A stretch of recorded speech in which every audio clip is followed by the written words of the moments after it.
Ladies and gentlemen, Cold Side McDash, and welcome back to Phoenix Wright Ace Attorney, specifically February 24th, the prosecutor's office, the underground parking lot. Before we actually continue on, I was actually thinking, Phoenix says we can maybe use Edgeworth's resignation letter for something, and we also need something to help us get Gumshoe to let us into the chief's office.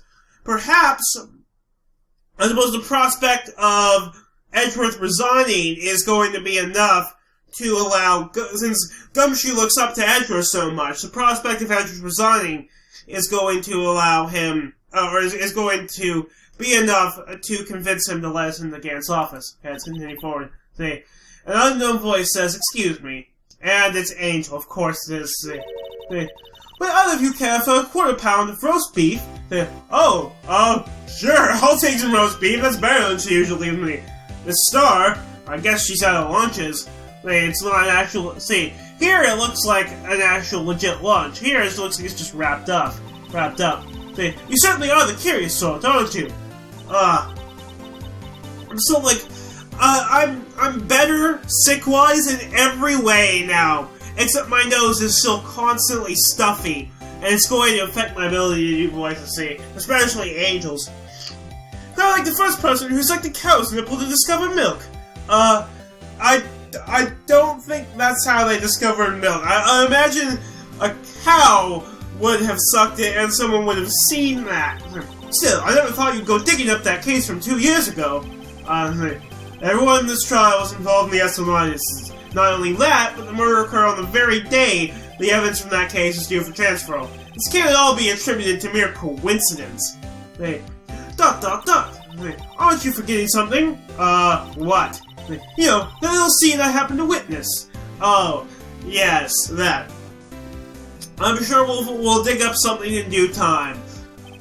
The innocent lady stabbed Detective Gunman with a knife. See, perhaps it was actually some kind of, like, effigy or something? I don't know, we'll just figure it out later, see. No matter how much of the past you dig up, it won't change what I saw. Roast beef is meant to be savored when eaten. Okay. How is that relevant? See, Miss Star's hatred toward Lena, she hates the, see. It all dates back to 2 years ago. Okay, we have a talk option. See, darkness, so, it seems like these are supposed to go in the proper order. So, dark investigation, then after case closed. So, this is gonna be why she hates Lena. I assume because of the forged evidence thing getting her fired. See, Joe Dark, this enable not soon forget. We trailed him for half a year. Oh, the pressure. Okay, so this wasn't like in the course of an evening or anything. You know, that's sort of what Gumshoe gave the impression of. You know, he killed a witness who saw each previous murder. But, you know, I heard he'd see them witness it and kill them right then and there. I guess they witnessed it, came forward, and then they were set to testify against him, and then he killed them. Okay, so, still, I don't think I was ever more alive than I was then. Those days were steamier than a bowl of hot gravy. Poor old Jake Marshall, though, must have been going through hell.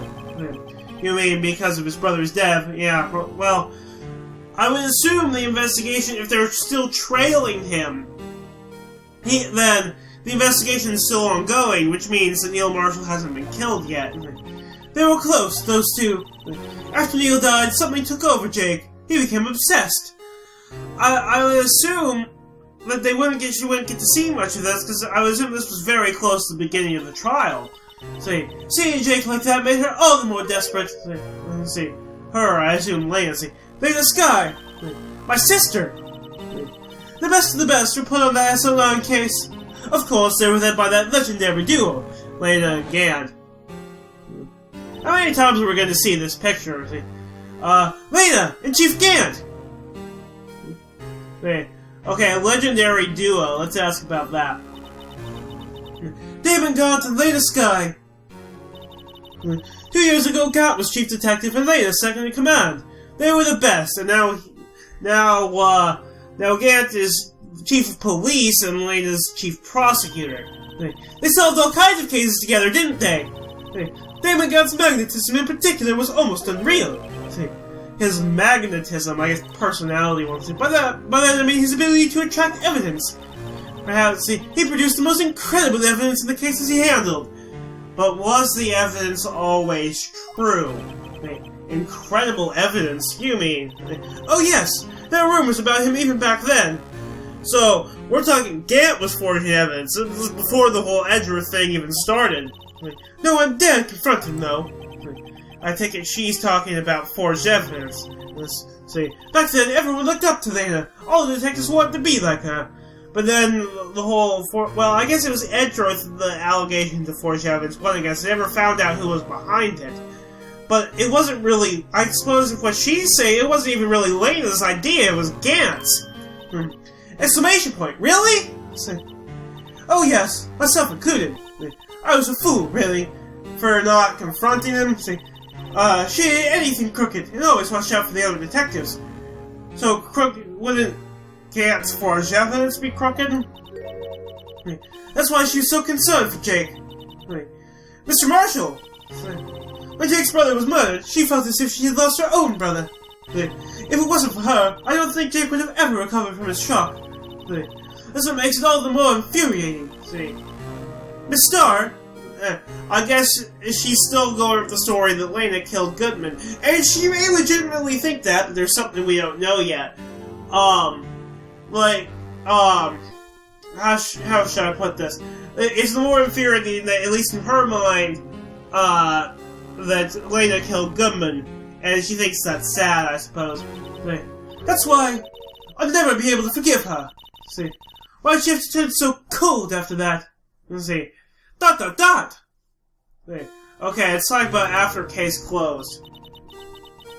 That legendary panel is the reason we were able to keep up our investigation. That's why I was so shocked over how it turned out. You mean with the forging of the evidence? Was that mentioned in the legendary duo, or was it I suppose perhaps these talk options change depending on what order you do them. Don't get me wrong, J-Dog got what he deserved. Still, it was obvious the evidence produced in court was being manipulated. Items our team never found would suddenly appear, while other items were kept secret. But you didn't have proof anything illegal was done. I guess not, so that she couldn't come from I'm proof enough of what happened. The fact that she got fired, I'm guessing, After that case, all of us save Goodman were relieved of our duties. Most without even so much as an explanation. Then this guy transferred to the prosecutor's office and became chief prosecutor. They always wanted to be a prosecutor. Nothing's quite as simple as it appears. Huh? Well, what did she say? This guy was merely being used as a pawn. By Gant. That's my take on the matter. I'm guessing by Gant. She was being used. Everything so far, at least in terms of investigating the SL9 incident, leads back to Gant. That's us about being used. Lena transferred to the prosecutor's office 2 years ago, didn't she? Yes, thanks to Chief Gant's powerful influence. Yeah, there we go. So it all leads back to Gant. I have a feeling that because it's the last day, this is not a red herring anymore. Chief! That's right! Having solved the SL9 case, his position as chief was secured. There was only one thing left for him to control, and that no one could stand in his way. I assume the police department, so solving that so everything, it seems to be a power grab for Gant. And transferring Lena to be chief prosecutor meant that she would be in the prosecutor's office, not interfering with his police business. The prosecutor's office. Oh, no, I get it. Okay, so it wasn't that Lena would get in the way. It was that the team was splitting up, and that Lena was taking over the prosecutor's office, but she was being used as a pawn. She took orders from him. What? You mean that's why Lena was transferred? If he can control the chief prosecutor, he can control the prosecutor's office. That must have been his goal all along. But how can he control Lena? I guess... Oh... I have nothing to say. I don't know. One thing's for sure. Ever since that case ended, she's never been the same. It's only logical to conclude there must have been a reason for her change. At last. I'm finally getting close to the bottom of this ugly mess. Thank you, Miss Star. You listen to me, rookie. It takes more than just ingredients to create fun cuisine. It needs to be cooked properly. I hope you turn out to be a better chef than I've been, in terms of, what was I gonna say? Of case-wise, you know, it's a metaphor. So, perhaps Lena I was originally going to say actually maybe Lena had some kind of romantic interest in Gant, but perhaps it was some kind of blackmail thing instead. Alright, I think I'm gonna head down to criminal affairs. Oh, whoops, that's the wrong button. I'm gonna need to do that in a second. Head down to criminal affairs. Let's go to the police department entrance. Then present the resignation letter to Gumshoe, except he's not here. It doesn't see. February 24th, police department, criminal affairs. Okay, he's still here. See, oh, you're back. See, you're still here. So we have an extra conversation before we can present anything. Okay. I gotta make 150 copies of these files. The SL9 files, or is it just some random files and he's still being used for clerical duties? See, brewing coffee, copying files. See, I'm turning into a regular DJ. You're a DJ as well? Oh, no, it's unfair. See, if I'm not mistaken, see, I think he means desk jockey. No, not disc. See, oh, that DJ! See, I gotta admire your presidency, but my answer's still no. See, question mark? Say, yeah, perhaps, this will change your mind. See, I'm not letting you into the chief's office, period. See, it'd be my neck on the line. See, that office is the last crime scene in the SL9 incident, but it could be Edgeworth's neck on the line if you don't. See, I have to take a look in there. See, there's gotta be something we can do to make the detective change his mind. There's gotta be. Okay, let's present. Go back. See, the letter of resignation, that letter of resignation, he's serious. Let me take a state before I do, just in case. Present. Wait. What's this crumpled up piece of paper? Wait. He's gonna read it, and then... Wait. No way! Mr. Edgeworth can't be serious! See, is he ever not serious? He doesn't seem to ever not really be serious. I can't believe they've pushed him this far! Wait. Mr. Edgeworth really feels responsible for the SL9. At first, I thought he was as cold as ice. Right. But now I know different. So, perhaps maybe if it is Gant, searching in his office could maybe allow us to find evidence that it was Gant that forged the evidence and that it's his fault, really, to perhaps convince Edgeworth to not resign. I think that is going to have to be our little spiel here. See, he trusted us detectives to provide him with sound evidence, but we betrayed him. I think what Gumshoe's saying, that not providing him with sound evidence forced him to forge stuff, except it was Gant that forged it. Right. Detective. That's it. I've made up my mind. But here, take my ID card. We can't do that if someone found out. Yeah, well, otherwise it's Edgeworth. We have to convince him that it was Gant's fault that, for the forged evidence, not him. They wouldn't let you off the hook with another lost item report. Right. Look at me. It's no secret I'm already out of the loop. After all, I'm friends with Mr. Edgeworth. We know, see, depending on how this case turns out, I may already be as good as terminated. What? I assume. Maybe you say if Edgeworth goes, he goes too. So at least let me do this, for Mr. Edgeworth's sake. Okay, see. Alright, detective, thank you. Gumshoe's ID tucked swiftly into my pocket. Okay, I gotta see. Let's check. See, a police department ID card allows access to areas of the PD open to detectives. Let's check it, I suppose. See, we can read the little thing. Alright, I'll check it, and then we'll move to Gant's office in the next one. See, Detective Gumshoe isn't very photogenic, is he? He's alright. Whatever you do, just don't say that to his face. We are right in front of him, aren't we? See, look, his eyes are half shut. It looks, in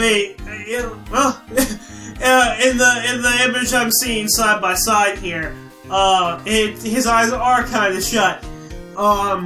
See, yeah, and his mouth is half open. Wait. Hey, each of his shirt buttons is off a notch.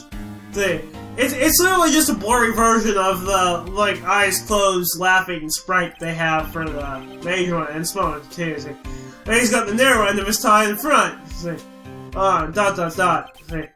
I think this goes beyond being a photogenic issue. I guess it just means I don't know, say, oh, whoops, hold up, I'm back. Okay, I'm back. Sorry, I accidentally, as I was using this little scroll bar thing, I accidentally got the mouse hooked onto the window, instead of the scroll bar, and I accidentally changed the window size and it fucked everything up. But we're good now.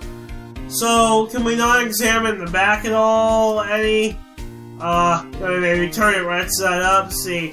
We can't read any of this. No, we don't see anything. Oh, well. I guess, let's go to the move. See, so yeah, Chief's office. We're gonna have an option to enter there. But we'll do it in the next one. I'm McDash and I'm out.